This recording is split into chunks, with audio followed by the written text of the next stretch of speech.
Hi, today we're going to teach you on how to unblock numbers on Android.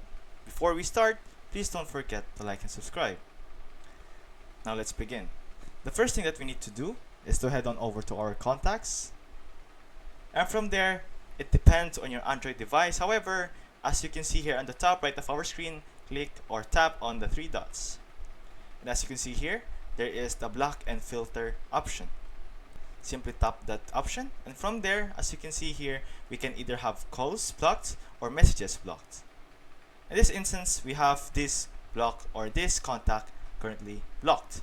What we need to do here is to simply hold that contact, and from there, as you can see here at the bottom of our screen, there is an option that says add to allow list, and that will unblock that contact. Simply click on add to allow list and simply click on add, and from there that contact will now be unblocked. And that's how you unblock contacts on Android. I hope this video helped, and thank you for watching.